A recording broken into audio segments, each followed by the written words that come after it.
مجھے اتنا پروٹوکول دے رہے ہیں، یہ اس وظیفے کی برکت ہوگی، پھر اللہ آپ کی روزی کے اندر اتنی برکت کر دے گا، آپ حیران ہو جائیں گے۔ کشادہ روزی ملے گی، عزت والی روزی ملے گی، بغیر تکلف کے، بغیر سخت محنت اور مصائب و آلام کے اللہ آپ کو روزی دے گا۔ اور پھر اگر آپ کے اوپر کوئی قرضہ ہے، بے بہا قرضہ ہے، آپ سوچتے ہیں کہ میں اپنی ساری جائیداد بھی بیچ دوں یہ قرضہ ختم نہیں ہوگا، اللہ قرضے کے ایسے اسباب پیدا کر دے گا، آپ حیران ہو جائیں گے۔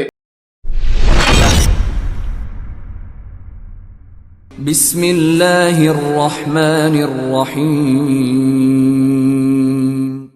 In the name of Allah, the Beneficent, the Merciful. نحمده ونصلي على رسوله الكريم، أما بعد فأعوذ بالله من الشيطان الرجيم، بسم الله الرحمن الرحيم۔ محترم سامعین و ناظرین، اللہ رب العزت کا کروڑ فضل و کرم ہے، اس کی بہت بڑی رحمت ہے کہ جس نے ہمیں زندگی میں یہ مبارک مہینہ رمضان المبارک کا مقدس بابرکتوں والا مہینہ عطا فرمایا، اور اس مہینے کا یہ دوسرا عشرہ چل رہا ہے۔ 14ویں روزے سے لے کر 20ویں روزے تک یہ ایک ہفتہ بہت قیمتی ہے۔ اس میں دعائیں اس طرح قبول ہوتی ہیں جس طرح بنی اسرائیل کے نبیوں کی دعائیں قبول ہوتی تھیں، اور یہ امت اللہ کو اتنی پیاری ہے، اتنی پیاری ہے، جب اس امت کی تعریف کی گئی، اس کا ذکر ہوا، تو دوسرے نبیوں نے بھی یہ خواہش کی، یہ تمنا کی کہ اللہ یہ امت ہمیں دے دیجئے۔ اللہ نے فرمایا نہیں، یہ امت میں نے اپنے پیارے محبوب صلی اللہ علیہ وسلم کے لیے مخصوص رکھی ہے، اور میں نے جو ان پر انعامات کیے وہ آدم علیہ السلام سے لے کر عیسیٰ علیہ السلام تک کسی نبی کے اوپر اور نہ کسی نبی کی امت کے اوپر ایسے انعام ہوئے ہیں۔ آپ دیکھیں، کتابیں تو سب کو ملی، لیکن قرآن جیسی کتاب کسی کو نہیں ملی۔ نمازیں تو سب کو ملیں، لیکن 5 نمازیں جو اللہ نے تحفے کے طور اپنے محبوب کو عطا فرمائیں، یہ نمازیں اور کسی نبی کی امت کو نہیں ملی۔ روزے تو ساری امتوں کے لیے تھے، لیکن رمضان المبارک جیسا بابرکت اور مقدس مہینہ کسی کو نہیں ملا۔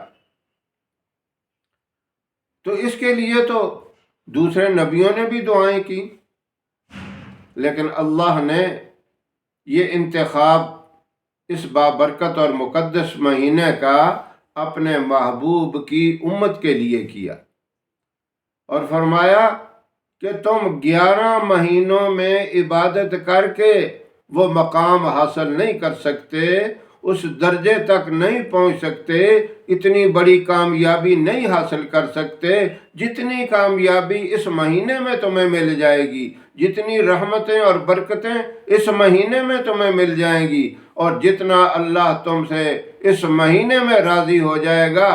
11 مہینے کی عبادت سے، رونے دھونے سے، دعاؤں سے اللہ رب العزت اتنا راضی نہیں ہوگا۔ یہ بہت ہی بابرکت، بڑی عظمتوں والا مہینہ اللہ نے عطا کیا۔ اب غور کریں، پھر اس میں یہ درمیانی عشرہ، یہ تو ہے ہی گناہوں سے معافی کا، اللہ کی رضا حاصل کرنے کا۔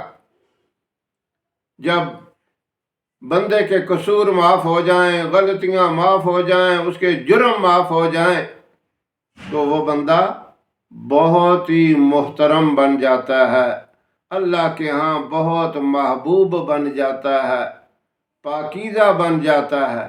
یہ تو دنیا کا بھی اصول ہے۔ دنیا میں بھی جب بندہ کسی کی غلطی کو معاف کر دیتا ہے تو اس کو بھی اپنے گلے سے لگا لیتا ہے، اس کو بھی اپنے سینے سے محبت کے ساتھ، پیار کے ساتھ لگا لیتا ہے۔ لیکن اللہ کی محبت اور اللہ کی جو بندے کے ساتھ محبت ہے، اس کا تو آپ اندازہ ہی نہیں کر سکتے۔ یہ تو 70 ماؤں سے زیادہ اللہ اپنے بندوں سے، اپنی بندیوں سے محبت کرتا ہے۔ اتنی عظیم محبت، 100 درجے محبت کے ہیں، ایک درجہ محبت کا پوری دنیا میں تقسیم ہوا۔ آپ دیکھیں مائیں اپنے بچوں سے کتنی محبت کرتی ہیں، وہ مائیں انسانوں کی ہوں، حیوانات کی ہوں، چرند پرند کی ہوں، آپ سب دیکھتے ہیں کیسی محبت ہوتی ہے۔ وہ ایک درجہ ہے محبت کا، جو 99 درجے اللہ نے محبت کے اپنے پاس رکھے ہیں، تو بندوں کے ساتھ کتنی محبت ہے، اندازہ کر لیں آپ۔ پھر نبی کریم صلی اللہ علیہ وسلم کی محبت اپنی امت کے ساتھ کتنی ہے، پوری رات رو رو کے امت کے لیے دعائیں کرتے، اور پھر رمضان المبارک میں دعاؤں کا اور اضافہ ہو جاتا، ساری رات کھڑے ہو کر رب اغفر لامتی، رب اغفر لامتی، یہی دعائیں۔ آپ غور کریں، اللہ کی اتنی بڑی محبت، پیارے محبوب صلی اللہ علیہ وسلم کی اتنی بڑی محبت، تو یہ امت پھر کیوں نہیں کامیاب ہوگی؟ اس مقدس بابرکت مہینے کے یہ 7 دن بڑے قیمتی ہیں۔ 10 دنوں کا تو بڑی تفصیل سے ذکر ہے، لیکن ان 7 دنوں میں 14ویں روزے سے لے کر 20ویں روزے تک آپ دعاؤں کا اتنا زبردست اہتمام کریں، خاص طور پہ سحری اور افطاری کے وقت آپ کی وہ دعائیں فضاؤں کو چیرتی ہوئی آسمانوں کی بلندیوں تک پہنچیں گی۔ عرش کے اوپر ایک ستون ہے جو نور کا ستون ہے، جو 14ویں رات کے چاند سے بھی زیادہ چمکتا رہتا ہے، وہ حرکت میں آ جاتا ہے۔ اللہ علیم بذات الصدور ہیں، دلوں کے رازوں کو بھی جاننے والے ہیں۔ وہ جاننے کے باوجود پوچھتے ہیں، اے ستون تو کیوں ہل رہا ہے، تو کیوں حرکت میں آ گیا؟ وہ کہتا ہے فلاں بندے نے، فلاں بندی نے مغفرت اور بخشش کی دعا کی ہے، ابھی تک ان کی بخشش نہیں ہوئی۔ اللہ فرماتے ہیں تم گواہ رہو، میں نے ان کی بخشش کر دی، ان کو معاف کر دیا۔ یہ دن معافی کے ہیں، اللہ سے بخشش مانگنے کے ہیں۔ ہماری بخشش مانگنے میں دیر ہو سکتی ہے اور اس کے معاف کرنے میں دیر نہیں ہوگی۔ ہمیں چاہیے اپنی جبین نیاز کو اس کی چوکھٹ پہ جھکا دیں، سر مسجود ہو جائیں، سر خم تسلیم کر لیں کہ اس ذات کے علاوہ اور کوئی ایسی ذات نہیں جو ہمیں معاف کرے، جو ہمارے ساتھ اتنی گہری محبت کرے۔ دوستی لگا لو اللہ سے، یہ اللہ کے ساتھ دوستی لگانے کے دن ہیں۔ ہم نے دنیا کی فکر کی، کاروبار کی فکر کی، معاملات کی فکر کی، فکر دنیا کر کے دیکھی، فکر عقبہ کر کے دیکھ، سب کو اپنا کر کے دیکھا، رب کو اپنا کر کے دیکھ، کون کس کا ہے بنا، کون کس کے کام آیا، سب کو چھوڑ کر رب کو اپنا کر کے دیکھ، فکر دنیا کر کے دیکھی، ذکر مولا کر کے دیکھ۔ یہ اللہ کا ذکر کرنا اور اللہ کو اپنا بنانا، اللہ سے دوستی لگانا، یہ بہت ہی مبارک دن ہے۔